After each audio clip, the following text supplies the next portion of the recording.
Welcome, everyone. Can you hear me okay? Great. Welcome to TechEd. I'm Adam Skugar, and this is Jane Yen. We're program managers in Windows Server, and it's really our privilege to be here today to talk to you about work folders. We've been working on it for the past year, and it's a really exciting time for us to come and share it with you. By a show of hands, can you just raise your hand if you went to Nir and Fabian's session yesterday and heard them talk about work folders? Okay, a few people, certainly less than a third of the audience. So what I'm going to do is start with all of the foundation material. I'm going to go through it relatively quickly for the benefit of those who saw it yesterday, but I will get everybody caught up to the same place, and then I'll leave enough time for us to go into more detail into some of the more advanced areas. And if you went to Nir and Fabian's session, you heard Nir say that for those who attended both sessions, we've got some Xbox Live Gold memberships that I'll give away. I have two of them with me. Actually, I'm going to give you an IOU. I'm going to give you a business card. I'm going to mail it to you. For the first person who can identify for the second and third demos, what's different than what Fabian demoed yesterday. So watch those demos carefully. If I forget to ask, just raise your hand, tell me what you saw that was different than yesterday's. First person for each gets an Xbox Live Gold membership. Let's start just by talking about the file server. And maybe again a show of hands. How many people in the room are responsible for file servers in their environment? Okay, you're in the right session. Excellent. So the file server has been around for decades. It's in fact the original server workload. And it's grown exponentially. At this point, we're seeing exabytes of data deployed every year just to support information workers on file servers. And the file server was first created around the principles of being incredibly simple and efficient to manage. It's grown to scale and to achieve breakthrough performance.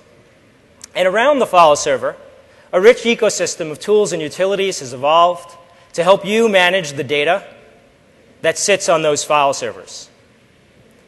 But it's now 2013. Expectations have changed. And this guy is your worst nightmare. He'll go to extremes to get access to the data that he needs to get his job done from the devices that he wants to use. He also happens to be the CEO. Would you like to tell him that he's violating corporate data policies? Do you think he'll listen to you? Or is he just going to do what he needs to do to get his job done? You have three choices. You can ignore it, pretend it's not happening. You can forbid it. Write down a policy. Watch him work around you. Or you can embrace it and help your users be productive on their devices. We're introducing work folders to allow information workers to access their individual data. Their individual data, I want to be clear, distinct from a department or team share. In this release, we're really focused on just their individual user data. Think of their home directory. We allow that data to be worked on the individual devices. The user's not thinking about anything but their local files. But we are asynchronously syncing the data to the file server so that we can centralize it. And centralizing that data on a file server is important to you. It's important to you because it allows you to protect that data, be able to restore it if necessary, be able to encrypt it if appropriate. And probably most importantly, make sure you have a copy of it. So if that employee leaves the organization, the only copy of the data doesn't go with them. Our vision is to enable this from all of the user's devices. Our priority with the release of Windows 8.1 is to make sure that Windows 8.1 has a great inbox experience for file sync without you having to install anything. Shortly after general availability of Windows 8.1, we will enable access from Windows 7 devices via a download, because we know that Windows 7 is probably what you have mostly deployed in your organization. And also shortly after general availability, we will offer an application for iPads, because we know that's what you're being asked to support. Other devices, form factors like phones, operating systems like Android, all within our vision, but after we address those first three priorities I described: Windows 8.1, Windows 7, and iPads. Access from anywhere with work folders really means access from anywhere without the user having to do anything additional. No VPN required, like was required with offline files.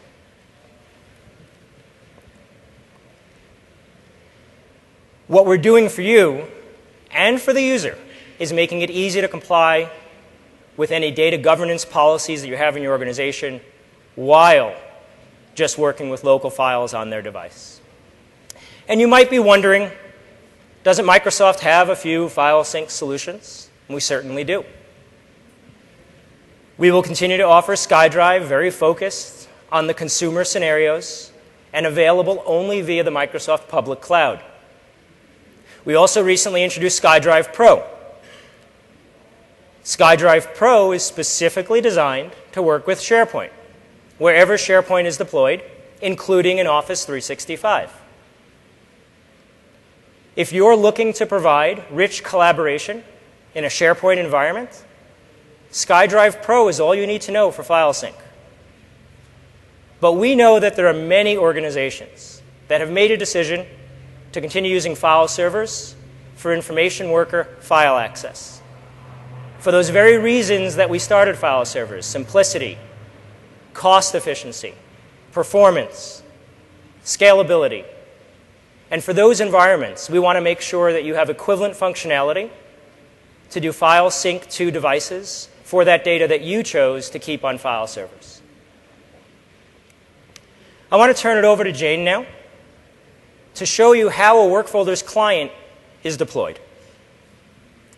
Thank you, Adam. Good afternoon. I'm Jane. Imagine that I work at the finance department at Contoso. This is my Office PC.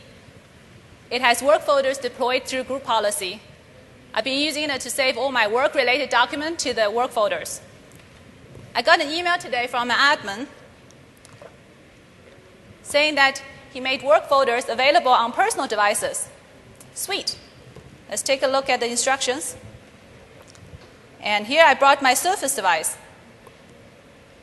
Let's go to the control panel, find the work folders under the System and Security. Providing my email address.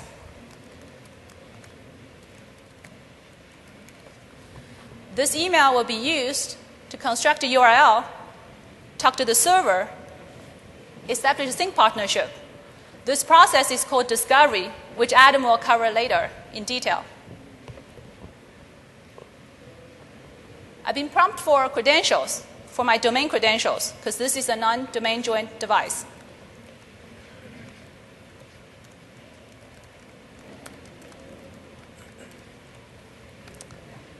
Now I get to choose locally where do I want to put my work document on this device. I'll leave it for the default for now. Unless I need to consent to the device policies which my admin can potentially set on the server, which will be enforced on this device, such as password required when unlocking the device. I'll leave this part of the detail to the next demo when we look at the server side of the configuration.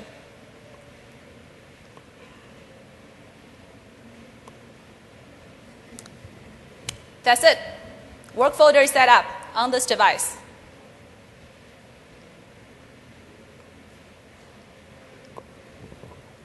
All the document that I had on my Office PC now sync down to this device with 3 simple clicks. Let's try to create a document here on this device. It's my first time here in Madrid, so I did my homework. found 2 recommendations on the restaurant I'd like to share with you.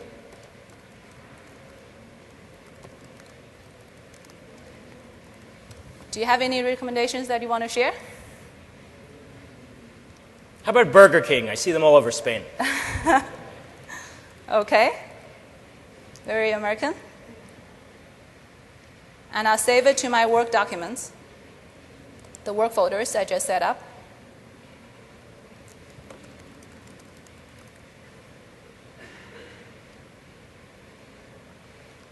So behind the scene, this document on the surface gets synced up to the server, and then from server, it gets synced to all the devices that I registered with Sync Partnership to that location.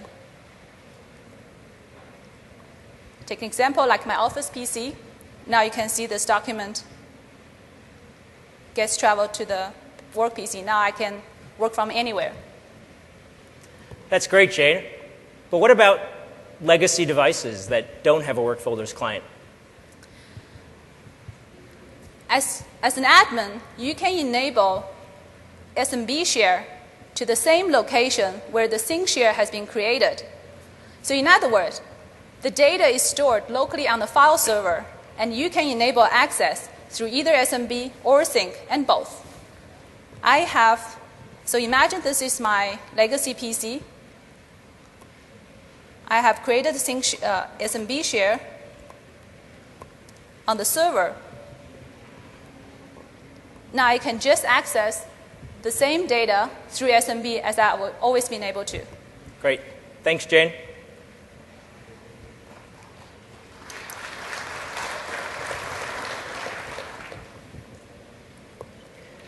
So Jane showed you a simple client deployment. Really easy. In this example, provided really nothing but an email address. But what do we fundamentally need to get to the device in order for the device to connect to the work folder server? It's internet accessible. Anybody have a guess what you might need? Skipping ahead to ADFS, we'll come to that. Much simpler. You need a URL. All you need on the client is a URL to the work folder server. So the question is, how do we get the URL onto the client? Jane showed you an approach to manual configuration. And what we mean by manual is the end user is going through all of the steps required to set up work folders. From the email address, we constructed a URL automatically behind the scenes. We just do that automatically to a well-known URL called workfolders dot the domain that the person entered as their email address. Has nothing to do with Exchange, has nothing to do with their email account. We just ask for an email address because the user knows it. There's another option we didn't show you, which is you can provide an explicit URL to the end user. And if you wanted to, you could provide different URLs to different groups of users. And they can enter the URL instead of their email address. We have a second type of configuration that we call opt-in. And we think opt-in is probably the default that most people will use.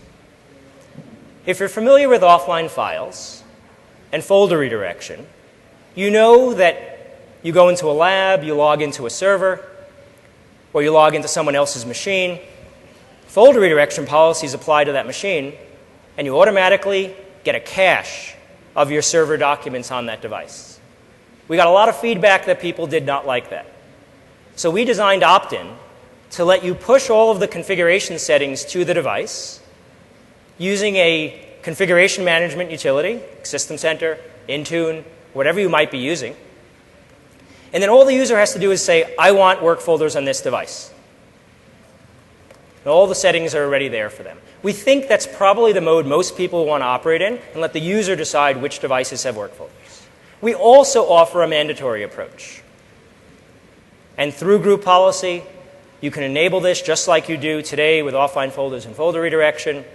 And not only are the configuration settings pushed to the device, but work folders is turned on.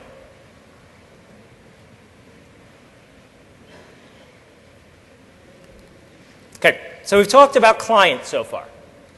Let's back up and look at the overall system view and what pieces exist in work folders deployment.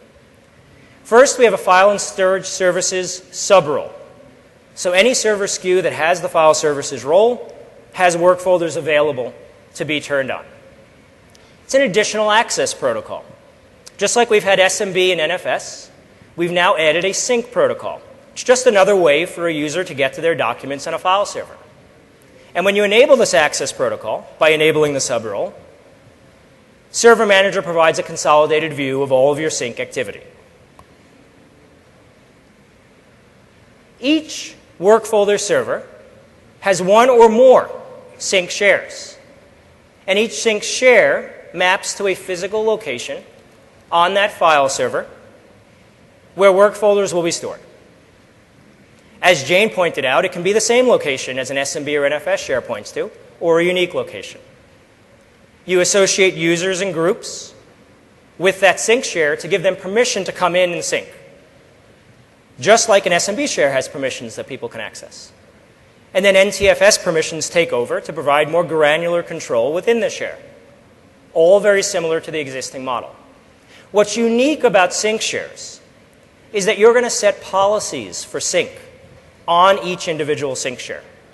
So if your finance department and your sales department have different data management requirements, then you're going to want to create two sync shares, one for finance and one for sales.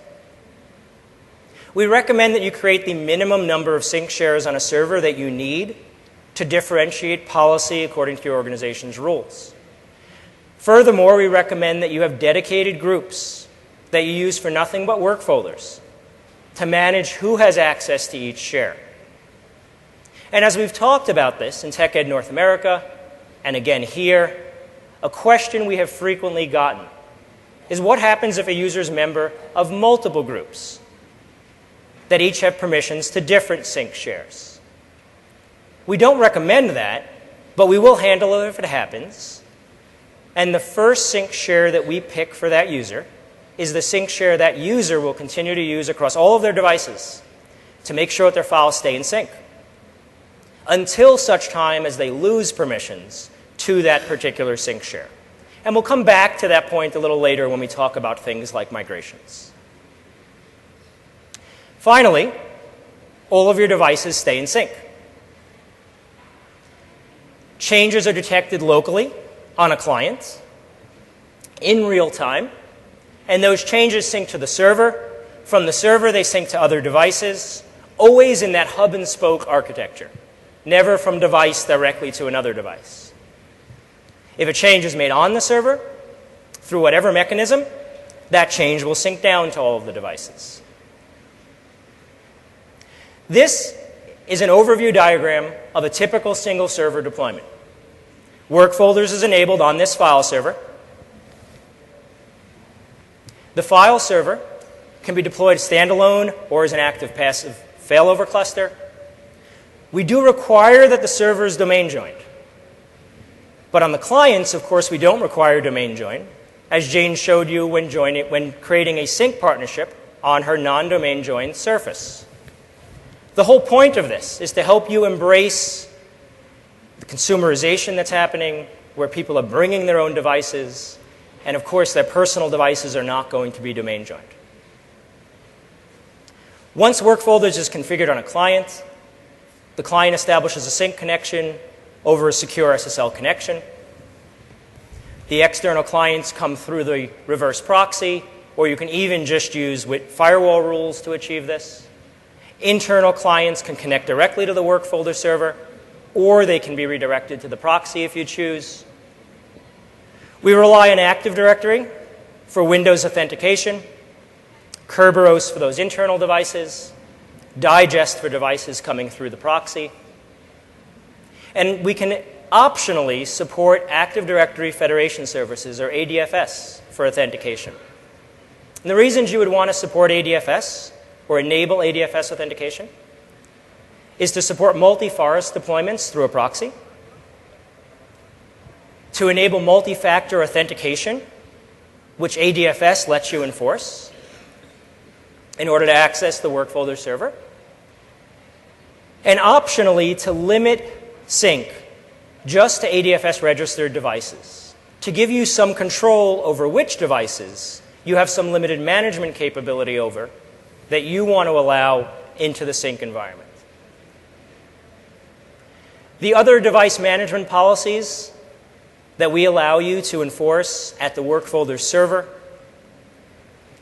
are encrypting the work folder's container so that all the documents on the device, while they reside on that device, stay encrypted. And then you can selectively wipe the encryption keys, destroying access to the documents on that device, all the enterprise data, without affecting any of the personal data on that user's device. You can do so through Intune or through a third-party mobile device manager. We also allow you to simply require a password and a device lock after a period of inactivity.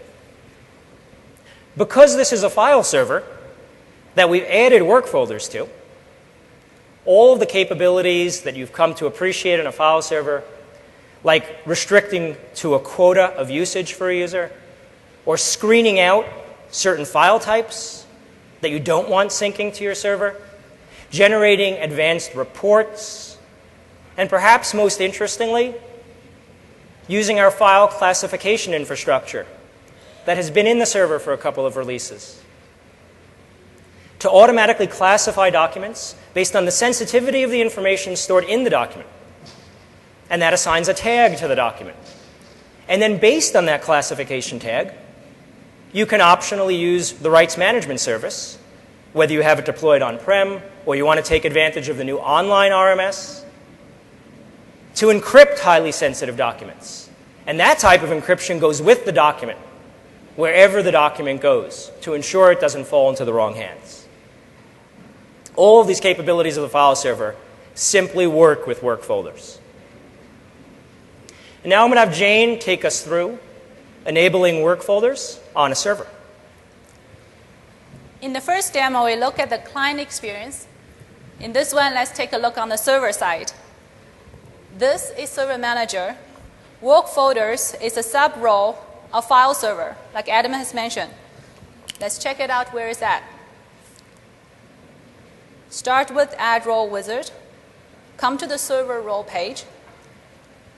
Expand the file and storage services.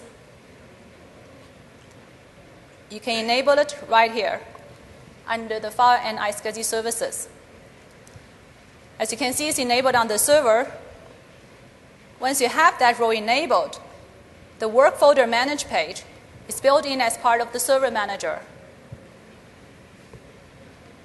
On this page, you can see I already have a sync share created for the finance department, where Jane was able to sync in the first demo. In fact, Jane loved it. She told her friend Sally all about it, saying how flexibility work folder has been able to provide her. So now Sally wants for the work folders for the sales team. And let's create one for the sales team. Start with the new Sync Share Wizard. Let's provide a local path where the user data will be stored on.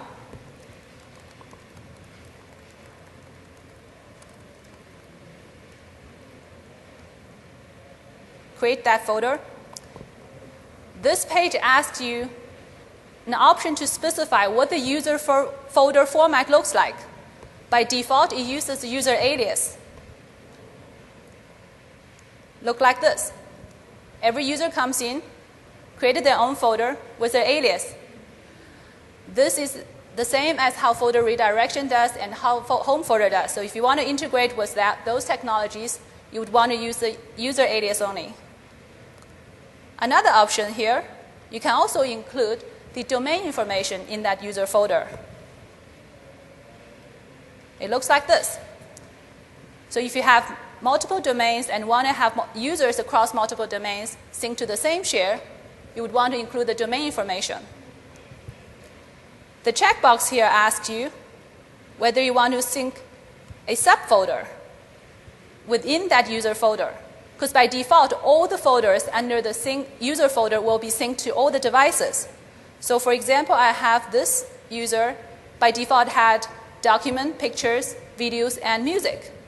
But in the sync, I only want to enable documents, for example, and you would put the document in this checkbox here. So for this sync share, let me just use the default one. Give the name.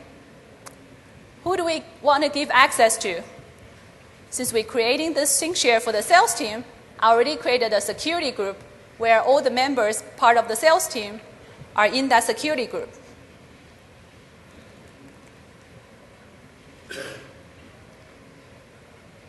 By default, the administrator cannot see the data under the user folder.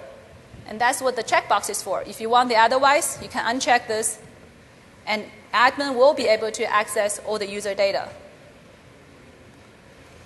This is the device policy in the first demo the user has to consent to. By encryption means that all the data under the work folder will be encrypted on that device. And the password policy enforces three things. One, the device must have a password when user unlock that device. And the password minimum length is 6. Second, the device must have auto lock on that device, so it cannot be left around unlocked all the time. And the third is when user trying to attempt the password, they have 10 times to give that a try. So let's enable both for now. And create. That's it. Sync share for the sales team has been created. Now you can send the email to the team, inform them. Jane, I've heard we've had some problems with Sally's sales team and sharing of a lot of cat videos and other things that cluttered up the file server and caused Sally's department to get overcharged for file server storage. How are we going to help her? There are existing file server technologies like File Server Resource Manager that you can provide the quota and put on the file screen lock on the share. So we have a choice. What do you want to do? Let's do quotas and let them each manage their own space. Sounds good. This is the File Server Resource Manager. Has been released for a few releases in Windows. So let's create a new quota for that share.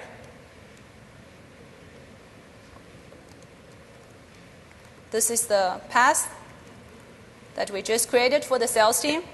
I want to do auto quota because I want to enforce the user folders, get the restricted storage size. 20 gig? 20 gig sounds great. All right. So now all the user folder on this share will be limited with 20 gig of storage size. Awesome. Thank you, Jane. No applause for our wonderful demo that time? Thank you.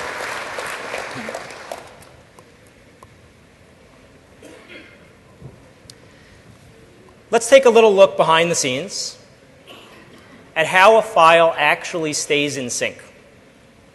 The first step, as we've talked about, is establishing a work folder's sync partnership from the device to the server. When you do that, a data directory is provisioned on the device in the location that you specify or the default location where the work folder's files are stored. We also create a hidden version database. We use that database to track the version of all the files on that device and help us keep in sync with the other devices. Additionally, we create a hidden download staging directory, which we use to receive a file from the server so that we can very quickly and atomically apply the file to the local file system in the data directory after the data is transmitted across the wire. On the server side, when that user first syncs, we create a set of corresponding infrastructure. There's a data directory for the user, as you saw. In this case, we don't create a new database because we have a shared database across the sync share for all users using that sync share. We create a set of tables for the individual user. And we do create an upload staging directory, which is the direct corollary to the download staging directory that we saw in the client. The server-side infrastructure is only provisioned a single time for the user. The client-side infrastructure, of course, is provisioned each time you set up a new client. We detect a local change on the client in real time using a new capability delivered in Windows 8.1 that monitors our portion of the namespace and notifies us of these changes. We then initiate a sync session from the client up to the server. And we upload the file to the server staging directory. Once the file completes the upload, it's the server's responsibility to apply that change to the data directory on the server. By default, we have the server configured with all the appropriate permissions to make sure that the server can do this on behalf of the user. If someone had changed the permissions, we could have a failure applying the change. We would raise that error for the user on their devices to let them know that something is not synchronizing. The other thing the change applier needs to handle is the possibility of a file conflict. If a file is changed simultaneously on multiple devices, or on a device and a server, and by simultaneously I mean within the duration of a single sync session, between sync sessions, the applier is responsible for handling the conflict. With offline files, we raised the dialog for the end user. And we said, you decide what to do. Keep one, keep both. Which one do you want to keep? And we didn't provide a lot of useful information. We got a lot of negative feedback that was really difficult for end users to deal with. So we took that feature away. We take a much simpler approach to conflict resolution. We take the approach SkyDrive and most other file sync solutions take, which is to silently determine the winner based on the timestamp. The latest version is the winner and keeps the original file name. And the older version becomes a conflict. The conflict file is saved in the same directory using the original file name with the device name where the conflict occurred appended. In this case, it would be the client device name, even though the server is applying the change because that's where the conflict came from. And if we append a number, if necessary, if we have multiple conflicts on the same file. We'll save up to 100 conflict versions, at which point we'll say something's gone wrong. Why are we getting so many conflicts for one file? And we will stop syncing that particular file, and again, raise an error for the user on their client device, letting them know that that file is no longer syncing. A user can resolve conflicts at any time. Just looking in the directory, they'll see the original file and the conflict file name or names. They can open the files, delete the ones they don't need, merge content as appropriate. We leave that up to the user to do, independent of the synchronization process. Sync is then initiated by a second client. This can happen in one of two ways. The first is that client also has a local change it detected and it initiated a sync session. Alternatively, if it had no changes, there's a polling interval. Its default is 10 minutes. When the polling interval expires, the client will check in, and in this case, it will see that the server has a change document for it. The client will naturally download that document into its staging directory and then go through a change application process, just like the server went through, and also have to deal with conflict resolution if a conflict is created. So a file stays in sync. And there's three things I want you to take away that are really important to remember about sync. One is that in this release, we limit sync to one partnership per user per device. So with a Windows device where I can log in as multiple users, they can have their own independent partnerships with a server. They can even be different servers. But an individual user on the device cannot then set up a second partnership for some other location on a file server. We know you'd like to do that. We've heard that pretty clearly in other talks about this. So it's something we're certainly considering very seriously for the next release. The other thing to keep in mind is that the client always drives sync. The server is passive in this process. It responds to sync requests.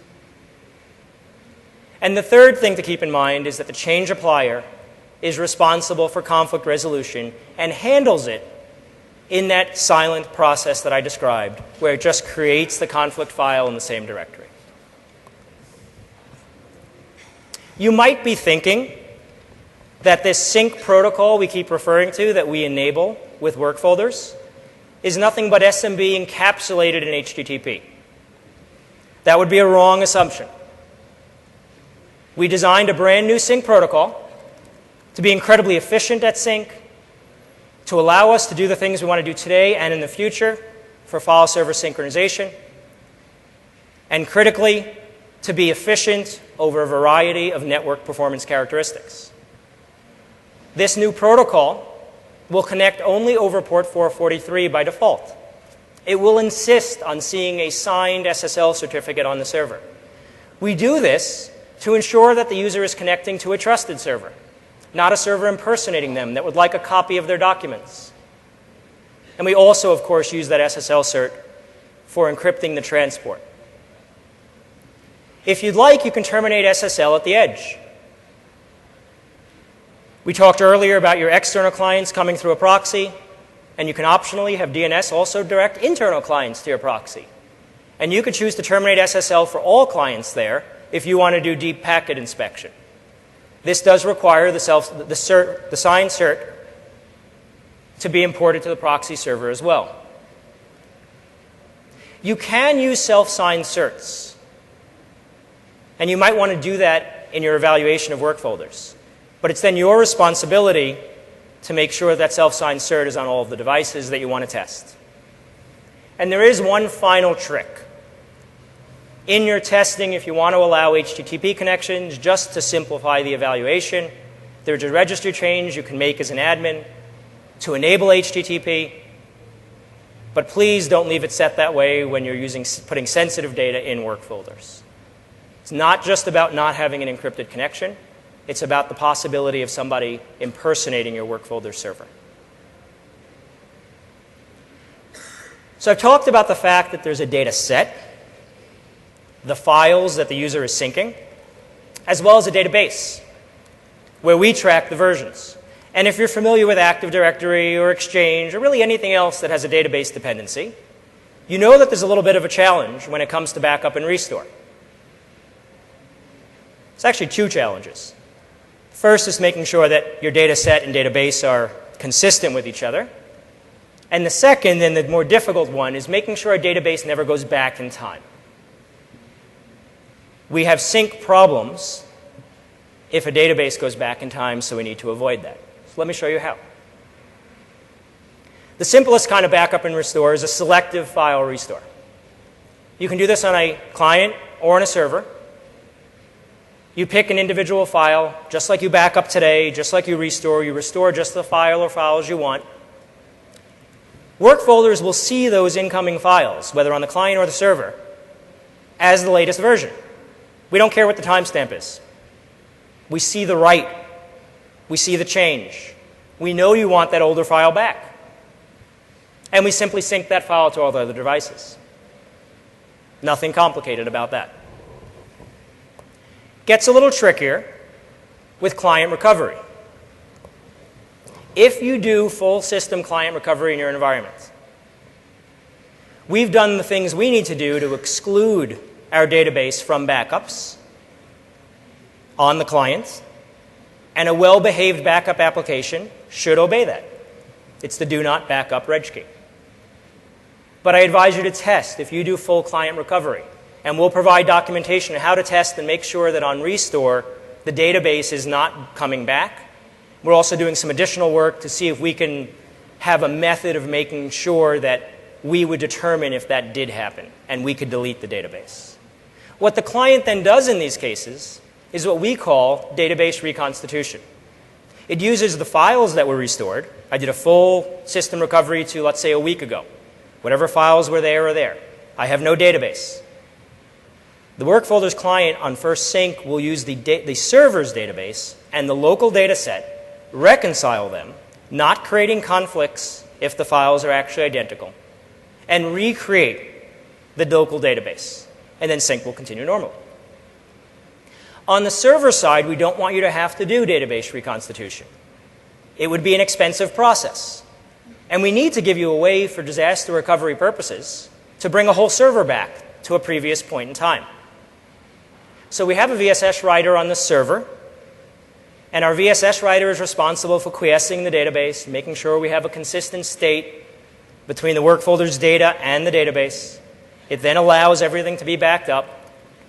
And on restore, our VSS writer is called again, and our VSS writer will modify the database to make sure that it doesn't look like a database that went back in time, but rather looks like a new database that simply doesn't have the latest updates from all the clients. So it has all the information, but it's stale. And then as clients start to sync, clients will update the server with what they have from the past week that old server backup didn't. It'll add files, it'll delete files that were deleted on the client, it'll modify files, and everything just simply rolls forward in time as the devices start syncing. And that's how you do disaster recovery for work folders. We have a question.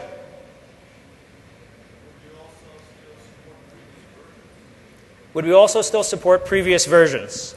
If you're doing previous versions and using a server, yeah, we'll still support that. The client does have to use an SMB connection to get to those files on the server. And through that SMB connection, they will see the previous versions and can do a self-restore.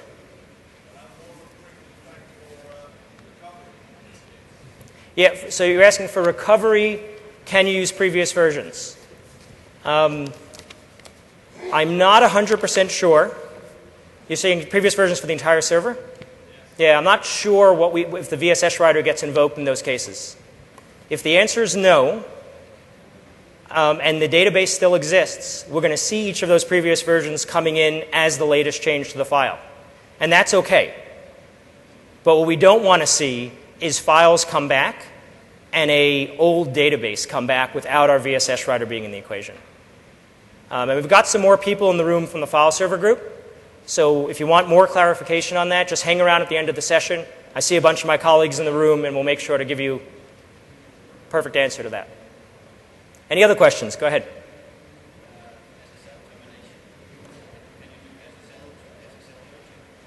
For SSL termination, can you do SSL bridging? I don't see any reason you couldn't. So you're terminating the SSL connection at the proxy, and then you have a new SSL connection from the proxy to the work folder server. I don't see any reason that wouldn't work. Another question?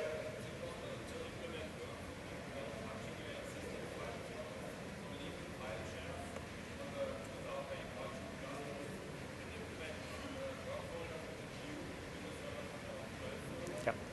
So the question is, can you use an existing server, let's say it's a 2008 server, that's your file server, and deploy a new 2012 R2 work folder server and have them work together? That's a scenario we want to support.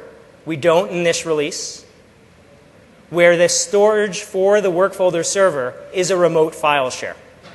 We absolutely want to do that. We've heard loud and clear that's something a lot of people would like to do. It's not in this release, unfortunately. Whatever storage you use in this release to the server has to look like local disks. No DFS was the question? Yeah, same thing. So using DFS from the work folder server to get to the actual files would be using SMB. So we don't support that in this release. Another question? If you have multiple servers or workflows, how do you interact? Yeah, so the question is about if you have multiple sync shares. You might have them on the same server. You might have them across different servers. How do you get people to the right one? We're going to cover that. I'll come back to that. Another one.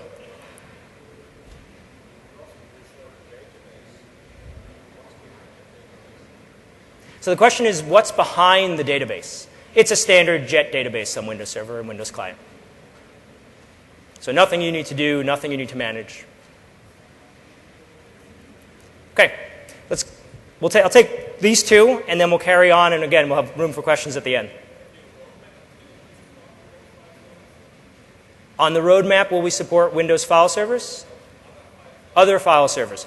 So part of supporting a remote file share for the storage would be that you could use any file server behind the work folder server. The question is, and when? I don't know. It is something we will take very seriously for the next release, but we're not committing to it today.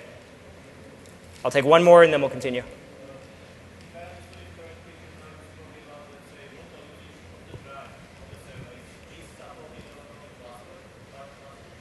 I think the question is the file server supported on a cluster? Yes, it is. Yeah. Okay.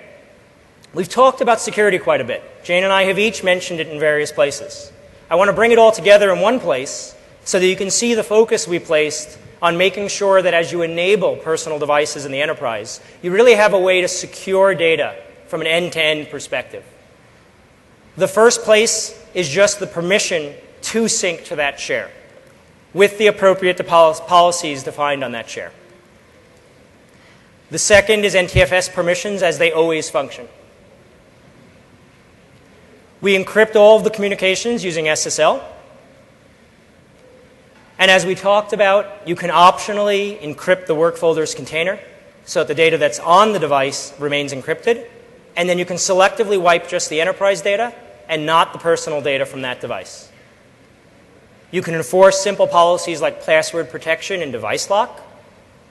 And if you're using ADFS for authentication, you can limit sync to registered devices. And there's a really interesting side effect of doing that. When you register a device using ADFS, you can require multi-factor authentication. It's just an ADFS capability, nothing to do with us. But what ADFS does is installs a trusted certificate on that device. And then you can have work folders set up without requiring multi-factor authentication, but we consult that certificate based on the fact that you've limited to registered devices, and we inherit the fact that multi-factor auth was used in the first place. So multi-factor auth without the user having to go through it a second time. Now, of course, if you want to use ADFS with or without limiting to registered devices, you could choose to enable multi-factor auth for work folders authentication or not. You still can use that independently. We just think the seamless multi-factor auth is a great way to do it. One of the hardest problems to solve from a file security perspective is how do you make sure that a sensitive document doesn't get emailed or put on a USB key and given to someone who shouldn't have permissions to it. And to solve that problem, we have the file classification infrastructure in Windows Server today that you can use to flag those files, and then you can optionally use RMS to encrypt the sensitive documents based on the file classification tags. And then those documents, no matter where they go, retain their encryption bubble and require an authentication to an RMS server or service to get access to the document. Finally, as you let personal devices into the enterprise, you have much less assurance that those devices are protected the way you would want to protect them.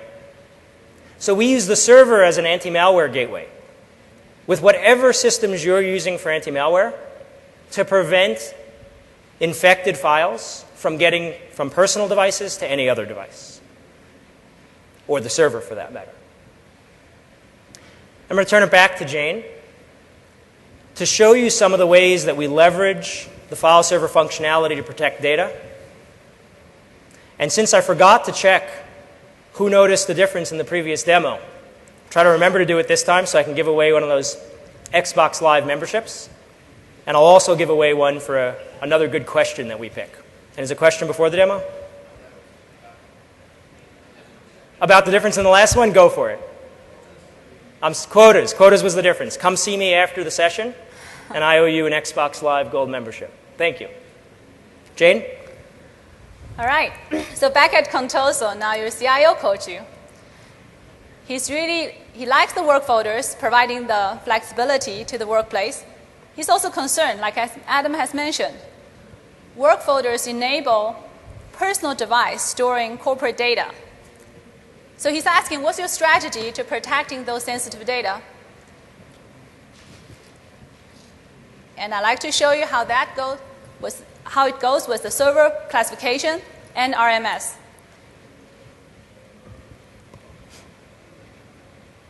On Jane's Surface device, She's under the pressure now to finish the end of the fiscal annual report. And I just want to save it under the work folders, if it lets me. So she just uses the device as she has always been able to. Open up the document, write the document, save it to the work folders. Behind the scenes, the documents get synced up to the server, and on the server, that's where the magic can happen, and it's the power of you as an admin. So I have created, this is a file server resource manager, and I'm going to show you how the classification, and you can run the file management task with RMS encryption. So on the server, I created a classification property called confidential. And the rule to make that file to be a confidential is to scan through the document and see if there is any words contains like confidential in it. You can also have the flexibility to create a pattern such that you can match, for example, credit card strings, such as here. In this one, I have the confidential strings that as a flag for this is a confidential document, but you can also have the other ways to do as searching for other information patterns. And then you can create the file management task, which will put RMS encryption on it if the document is flagged as confidential. The condition here is if the property has the confidential tag set to true, and the action is to protect with RMS encryption. Going back to Jane's Surface device, the annual report that we created, Jane knows nothing about this. She just wants to come back to work on this document. And now she's getting prompt because this is a non-domain joined device.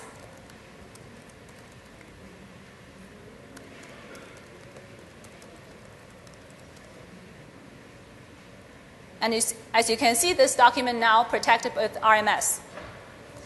And it will go with the document no matter where it travels. All right? Thank you, Jane. Thank you.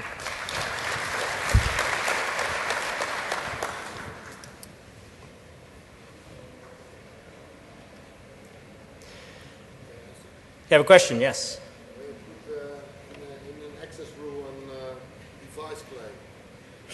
Can you put an access rule on a device claim? When you put in your access rule, a device claim, so only trusted devices can access the file. Is it going to be synchronized? I can answer that question in a different way. If you deploy ADFS, for example, you can limit the devices which can access the sync share. So if the device is registered, you will get a certificate on that device, and that device becomes trusted. And then those devices can allow to access the sync share. So in other words, they can actually they cannot establish the sync partnership if that device is not registered, for example. So I think by implication, what Jane is saying, and correct me if I'm wrong, and Nir tends to bail us out in these kinds of conversations because he's an expert in this area, if he's in the audience. I think the implication is that we don't support device claim properties as part of whether or not work folders has access to the document. It's a good suggestion, though. Yeah, it's a great suggestion. Take one more.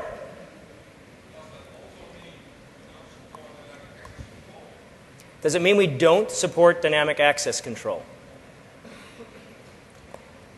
Nir is our dynamic access control expert, so instead of me fumbling through it, Nir is going to help answer the question, and I'm going to give him a mic.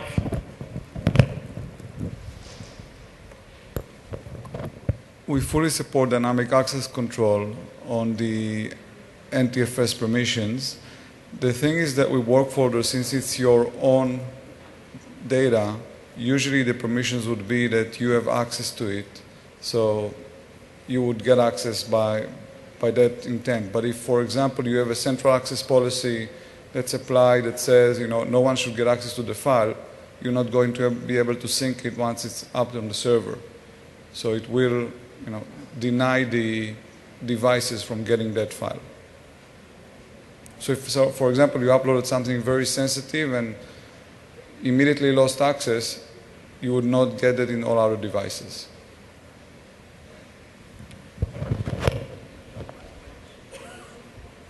Do you want to add anything about device claims? So same answer. We don't, device claims, again, if you use device claims in the central access policy to access the data, once you uploaded it and you need the device claim to download it, you're going to get denied. We don't do a criteria of whether you can sync or not based on the device claim, but if you don't have access to the file, you're not going to get the file. Simple as that. Thank you, Nir. And I'm going to get in the habit of bringing an extra mic for you.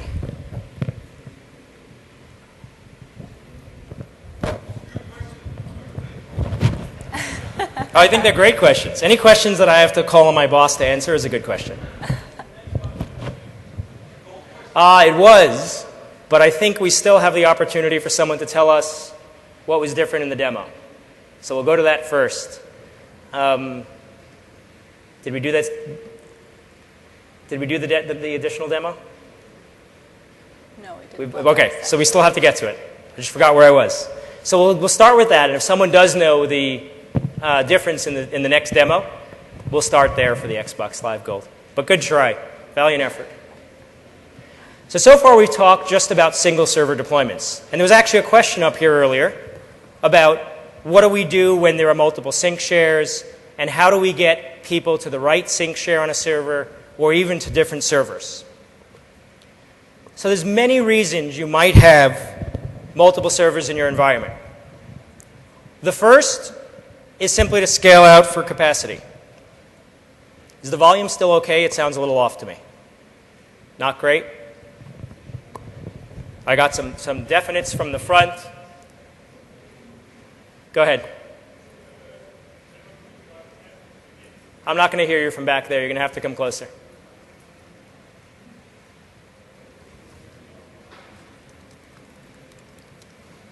Jim, you're talking about client certificates. Yes. On the devices, Windows Phone 8 does not support client certificates. Yeah. So. With Windows Phone 8.1, it supports. Yeah. So there's a question about Windows Phone 8.1 and client certificates. I don't know the answer, and work folders in this release does not work on Windows Phone in any case. So you'll have to wait until we provide support for Windows Phone, and we'll deal with that issue. So reasons for multiple servers in your environment. The first is simply to scale out for capacity. You might have 10,000 users in your environment, and maybe they're syncing to 2 or 3 different sync servers for load balancing. You might have branch offices, and you might want users in a branch office to sync to the server in that office, instead of everyone syncing to a centrally located headquarters server. In some organizations, file services is delegated to departments, and each department would then have its own file server on which they would want to enable work folders. And finally, you might have data governance requirements that force you to separate data physically onto different servers. So for any of these reasons, you can end up with multiple servers in the environment, which creates a challenge for us to solve. The first is, how do we find the right server? We want to continue to keep work folders set up really simple for the end user. We also want to give you a tool to use to migrate users across work folder servers. So here's a simple configuration. In the headquarters, we have 2 servers, Sync 1 and Sync 2. In a branch office, we have Sync 3. And you've already seen the basic infrastructure that's required. You saw in the first demo, Jane entered just an email address. And that's a hint to how we handle what we call auto discovery.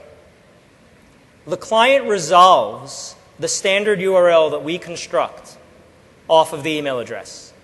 That standard URL, HTTPS, workfolders dot whatever the domain is that we strip off of the email address. DNS is going to resolve.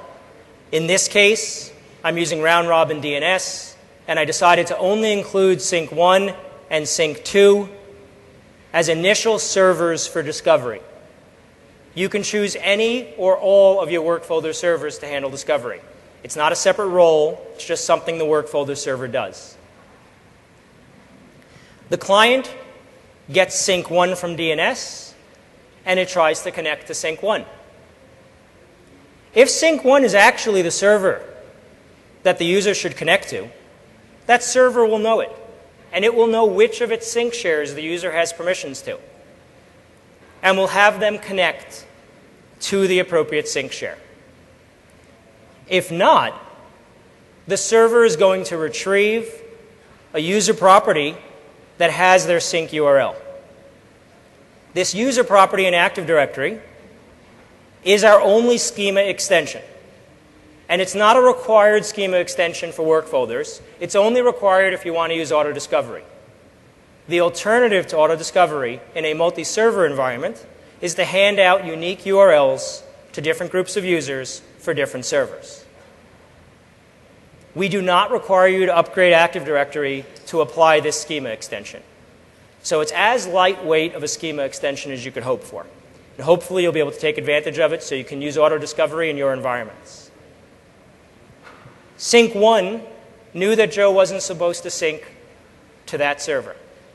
It looked up in Active Directory, in Joe's user property, is sync URL sync 3.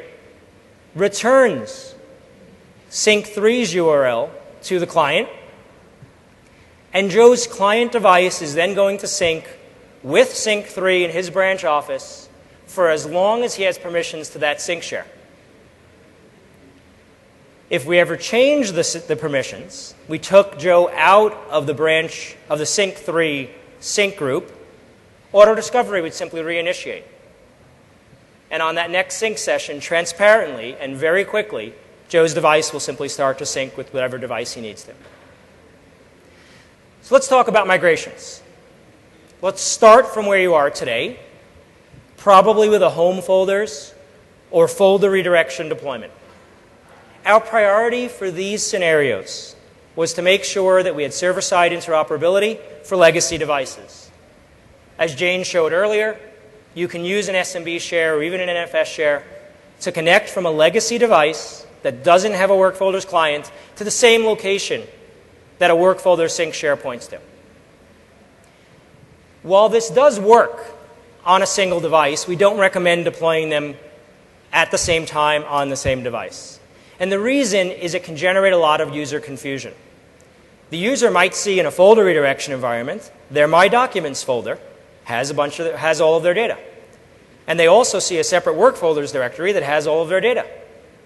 We know that those are pointed to the same location on the server.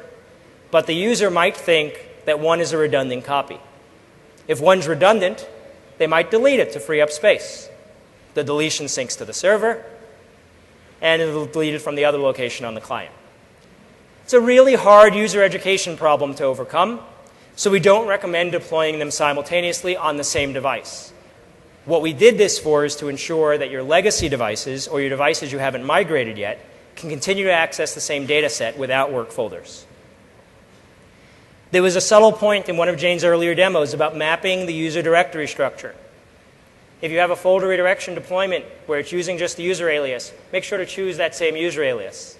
If your folder redirection deployment redirects documents and several other folders, let's say favorites is there, doesn't make sense to have a second copy of favorites in work folders. So choose the documents folder from folder redirection as what you want to sync, not the default of sync everything under the user directory. The other thing you might want to do is migrate from another server. Maybe you have a Windows Server 2008 file server deployed, and you want to set up a clean Windows Server 2012 R2 work folder server. If you're comfortable that all the data on the old server should be migrated for the user, you can do a server-side migration. Deploy work folders to the clients, and everybody accesses their data. But we think there's an interesting opportunity here for you. I know the first thing I do when I get a new device at work is in my Documents create a directory called Personal.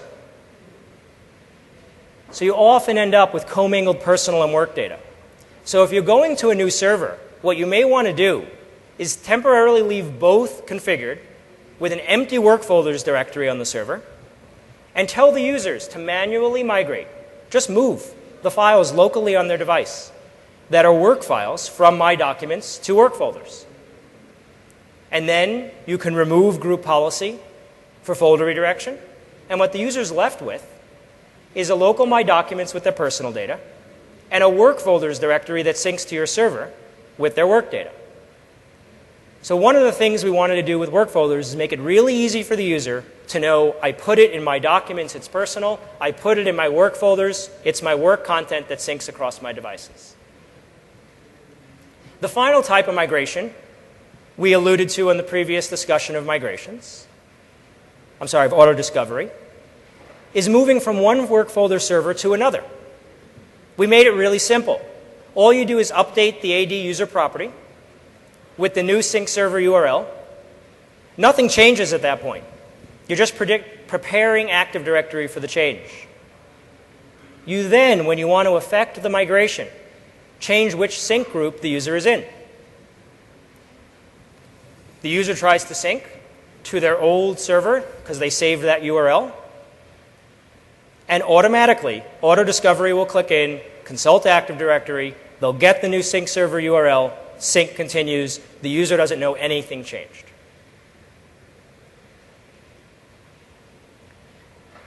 As our final demo,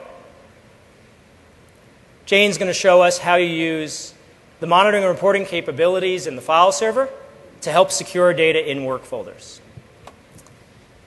Say work folders has been deployed in your environment for a while. How do you know how much load the server is running? How many users are actively syncing? How do you know the storage utilization looks like on the server? So in this demo, I'd like to show you a few tips that you can use to monitor and use the reporting on the work folders that we provided. Come back to the server manager page with the work folders. You can see all the sync shares that we created. So here's the one for the finance department. Here's the one for the sales team. When you select the sync share, the user panel will show all the users that you've given access to the sync share.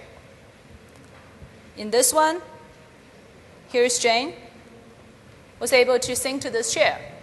If you right-click on the properties of this user, you can find all the information about this user in terms of sync, where's the data location on the server, what devices that she has been using to sync, what's the last access, was it successful, was there any errors? If you wanted to troubleshoot for a specific user, this is a good place to start.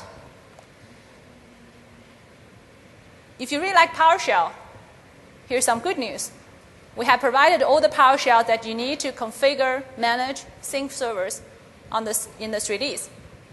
Simply running the get command, sync share module. Here's a list of command lists that we provided. You can create, enable, disable, configure sync shares, along with the server settings. Take an example. Let's run get sync share. Here are the two sync shares that we're able to see from the server UI. One is for finance, one is for the sales, all the different properties. Here's also some properties that you can only configure in the commandlet, such as maximum file allowed upload size.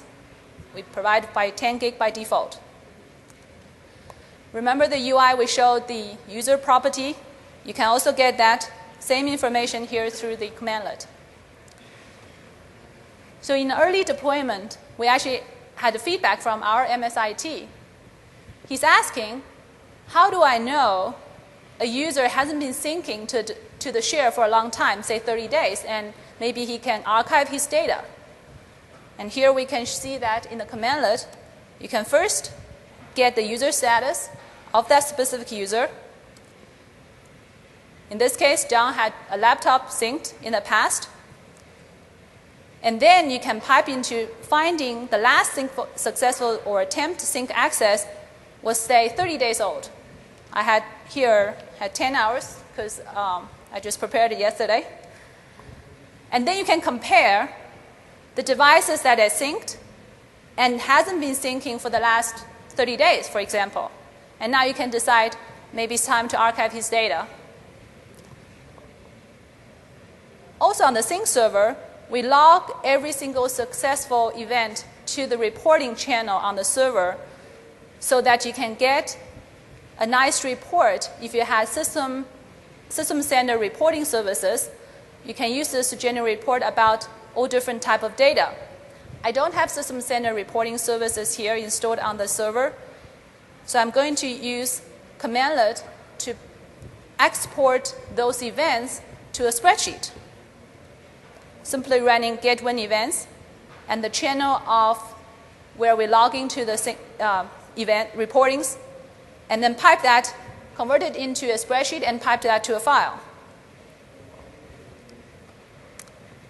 Here I have a sample events.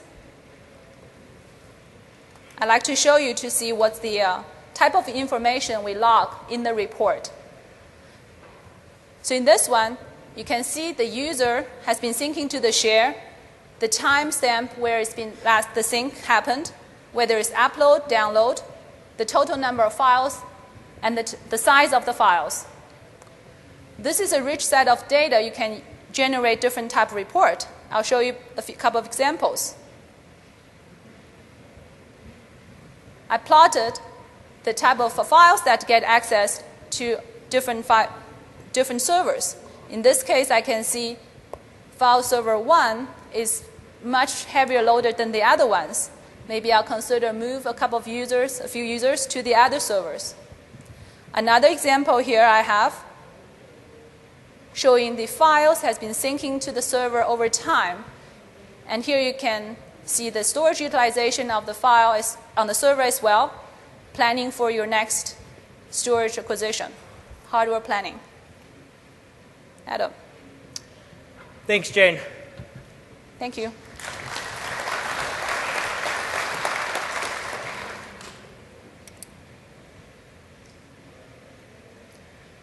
So I want to leave you just with a set of key takeaways from the discussion today. Hopefully you've seen that work folders is incredibly easy to deploy on both the server side and the client side. Simple to use as files just asynchronously sync, and the user only has to think about the files on their local device, and really easy to manage with a powerful set of tools.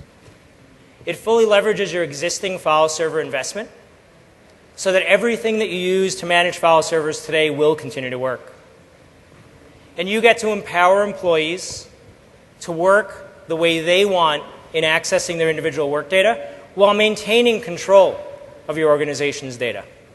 And perhaps most importantly, you will have insight into those documents that the user just wanted to keep on their local device because that was easier for them, by giving them a tool to do so that makes sure you have a copy of the data on the file server. There's a set of related content, and you can all view these decks so you can look. There's one in particular I'll point out, just because we spent some time talking about ADFS today. There's a follow-up detail session.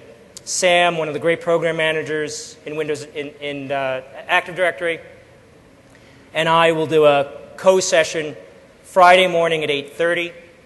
So for those of you who aren't out partying late Thursday night, you can join us there.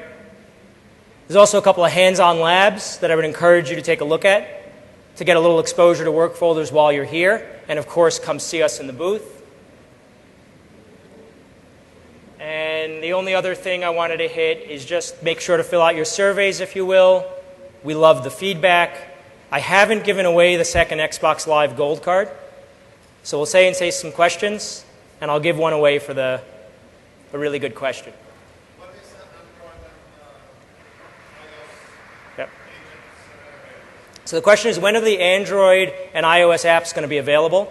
At this point, what we're saying is that shortly after the release of Windows 8.1, we will make available an iPad app. Android, smartphones, those are all later on our roadmap, and at this point, we're not committing to a time frame.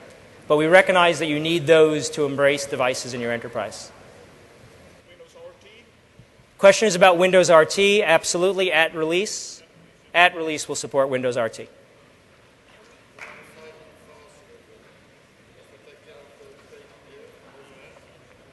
when you're sizing a file server, does what happen? The staging area. Yeah, there's a calculation you can do for overhead, and we'll provide guidance on sizing. And there's a certain size that we max out the staging area. It's not big, because it's not used for long-term storage.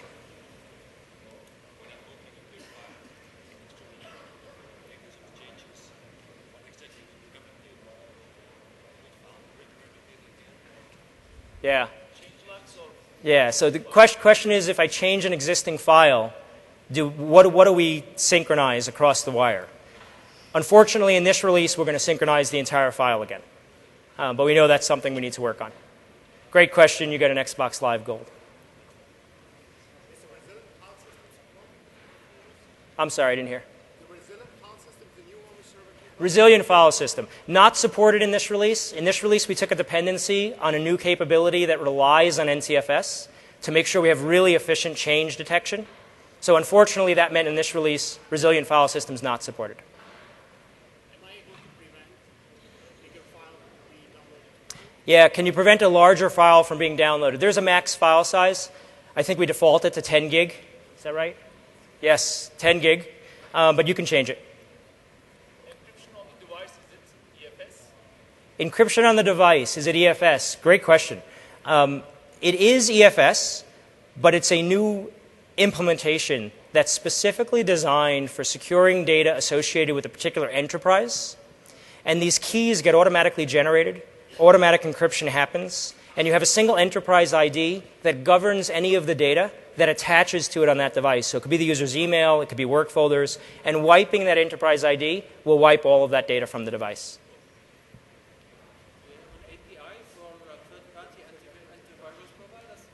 An API for third-party antivirus providers? Nothing specific. Are you an antivirus? No, okay. If you were, I'd want to talk to you. Yeah, yeah. What we're taking advantage of in this release is very standard approaches to antivirus. There are some opportunities for further tighter integration with antivirus vendors, something we'll definitely explore. Yeah. So the question is, what about other shares? It could be a department or a team share. In this release, it's all about the individual user data, getting to team data so that you can take an arbitrary share from a file server and use it in work folders is something, again, very prominent in our planning for the next release.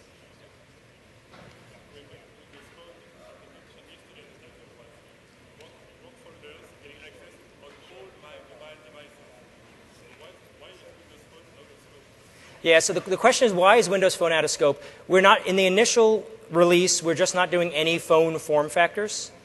So expect us to support Windows Phone. I certainly would expect it. So we will have an app for iPad specifically, not iPhone. Again, prioritizing the devices, the PCs and the tablet form factors. So whether it's a Windows PC or a tablet, whether it's the iOS tablets that we know are very, very prevalent, that was our focus in the first release. For additional clients, we don't have to wait for the next version of Windows. We have the ability to release clients, like I said, we'll have Windows 7 and iPad shortly after the general availability of this in Windows 8.1 and Windows Server 2012 R2. So I can't give you estimates on time. I can tell you we're very committed to it and that we understand that we have to support a wide variety of devices and operating systems to give you the solution you need. Thank you. Can we do something with bandwidth? There's nothing we do specific in this release to throttle our own bandwidth. We will respect metered connection settings in Windows. But beyond that, we're using the bandwidth that's available to us. In our testing, we have found that it's very efficient. It's something that is on the list of possibilities that we might do our own throttling in the next release. There's no priority or whatever. There's not a priority. We do have some back-off algorithms to make sure that we don't hammer a connection immediately when a machine comes out of sleep, for example, or at initial login. But there's not specific algorithms beyond that about throttling bandwidth usage. In a branch office scenario, how do you cope with having a centralized backup? In a branch office scenario, how do you cope with having centralized backup? There is a solution for that. You can use DFS to bring the data in from the branch office to the central location, as long as you're bringing that in as a read-only form, and you can back it up in the headquarters. So you can do that. What we don't support in this release is you're using DFS and having changes on one server, replicating in, and trying to create sort of a mesh topology for sync. We have to have sync with work folders hitting an individual single server. Yeah, it's a good point. Don't back up the database centrally. You need to back up on the work folder server to have disaster recovery. What about the offline files? So you have clients using redirect folders and offline files, and then another device using this. Yeah, so the question is offline files and a work folders device. That interoperability works perfectly fine. No problem. We want to make sure that your existing devices that don't have work folders can continue to use offline files. That change to the server looks like an SMB change, and it's no problem having it synced to a different work folders client. Because in our scenario, we have a lot of users that are traveling between the branch office and the corporate. And so Right. we need to have a topology measurement. So Right, and you want to achieve something where work folders is actually syncing to the closest server, and that's not. We don't support that yet. In this release, you're always syncing to a particular server as a particular user. You can move them, but it's a move operation, and you may not know when they're traveling between branch office and headquarters. Yeah, so we have some investments to do to help you with that. will there be a feature for that? It's certainly something we'd consider. It's something we've talked about as the kind of topologies that people like you will want to support. Yeah, because you can solve all the problems with the DFSR. Yep. Yeah, you'd be able to use this instead of DFSR for that kind of data. Yeah. But again, not in this release.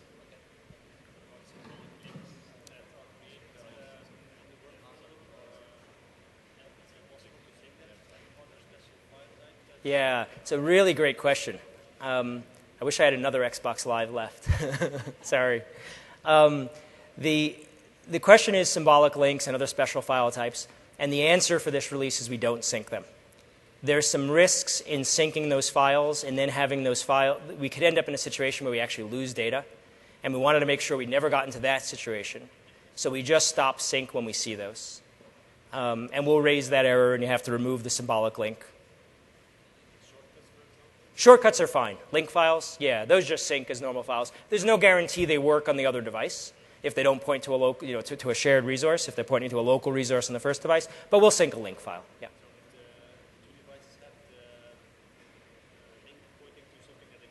Yep, they'll both work. Correct. Did this say something about the proxy server? What about the proxy server? Say something about it. What is it? What is it? So the proxy server is what you're using to expose any web application. It could be a website, it could be a SharePoint site, to the internet. You're simply publishing that site so that your connections are handled by the proxy server and then internally on your network from the proxy server to the actual device. Well, with the discontinuation of further releases and improvements on TLG, what would you advise that we should use for proxy? What would we advise you use for proxy? There's a new capability coming in Windows Server 2012, R2, which is a application proxy. So there is an application proxy component, and there's some really interesting things that they do with single sign-on, which could be available to other proxies as well. But there's a real great story when you use all of these components together out of the box, how they work. There are sessions on the new app proxy, and if they've already happened, you can just watch them online. It's tomorrow? Great. Do you know what time? No. Tomorrow sometime. Okay. Thanks.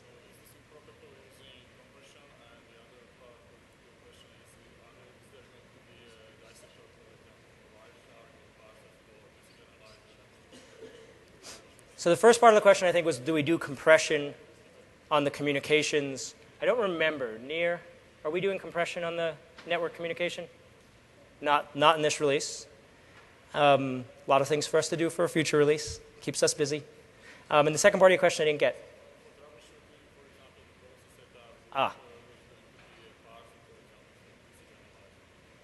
Yeah. Do we have network traffic message analyzer support?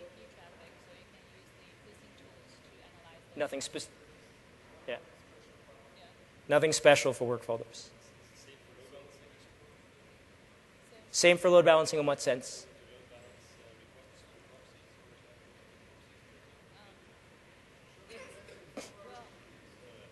But the destination on the sync server is have to go to that specific server. So the destination of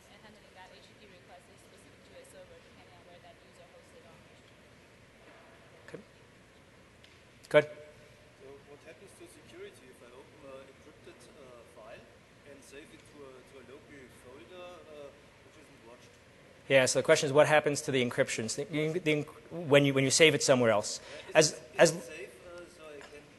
The encryption we do in the box for work folders will keep the file encrypted as long as the file stays on that device. If you move that file off device, we lose that local encryption capability. And that's where RMS comes in as a wrapper for any file. And it used to be it only supported specific file types, but they're adding a generic file wrapper where those files can go off device and maintain their encryption and check in with the RMS server or the online RMS service to decrypt the file. So if you want that we call that data leak prevention. You don't want it leaking off the device. You need a solution that travels with the file. And it's not able to specify a file to open with specific applications. Word, for instance, or This is, where I control it with profile or something else. yeah, I don't know the details of, I think you're asking about the generic file wrapper. And I don't know all the details. There were some sessions. Yeah.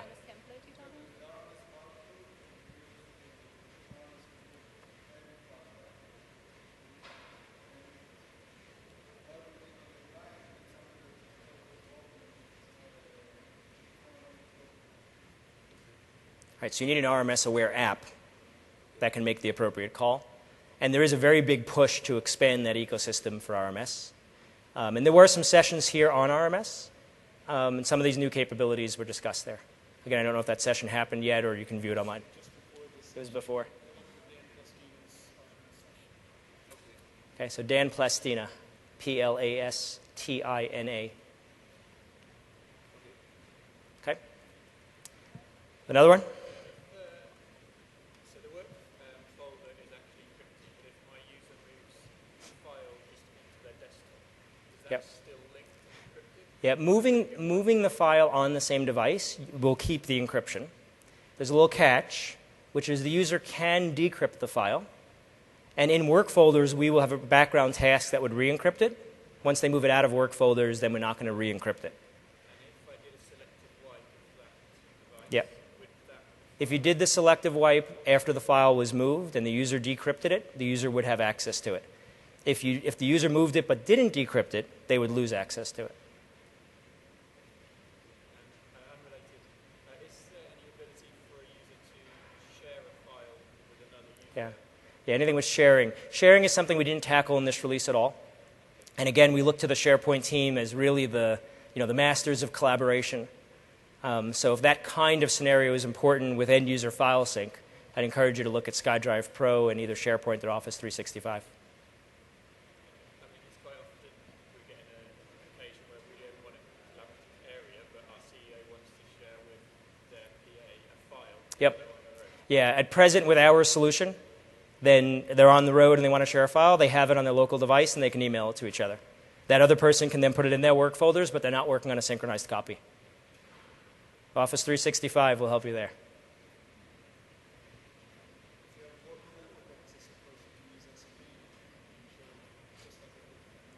I think when you have the ease of Dropbox and you just right-click, share to user, that's what they're looking for. Yep. Yeah, we understand what's changing. Yeah. If you have the scenario with the work folder and the RMS solution, which component makes the authentication or makes the check with the RMS? Is it the sync server or is it the device? It's the end device. When you go to, So then I have to publish the RMS. but not, oh, I thought the question was, is it the work folder server? I'm sorry. Yeah, is it the sync server or the work folder server? Right, it's not the work folder server that's checking. The file sits on the end user device. Yep. They go to open it, and an RMS-aware app would check with the RMS server, So not through the work folder I server. have to publish my RMS server in all cases if the scenario. Anytime you want to use RMS, if you're deploying it on-prem, you want it accessible outside the firewall, you have to publish that. You could use the RMS online service as well. Did I misspeak? Okay. Yep. 10 minutes by default.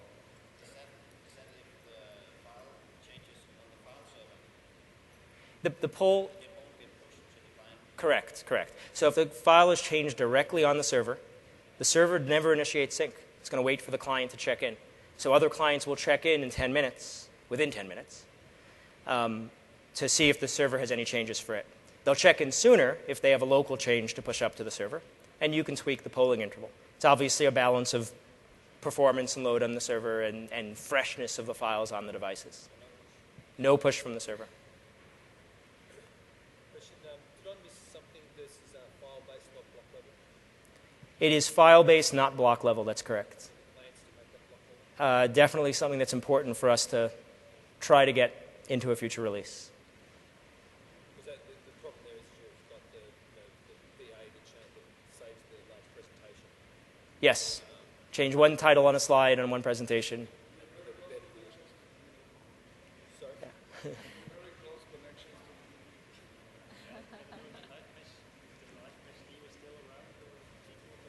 SkyDrive. Yeah. Yeah, yeah. So there's SkyDrive also syncs in a hub and spoke architecture through their cloud service. And they have done some things to optimize bandwidth and what portion of a file they send. It's something that they've evolved over time, and it's something will evolve over time.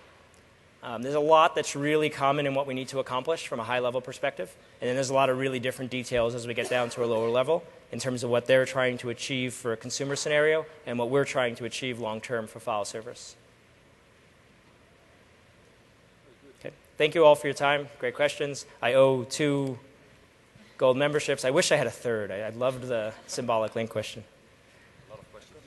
So what I'm going to ask you guys to do, I'm going to turn this off. If you have a business card, on the back of it,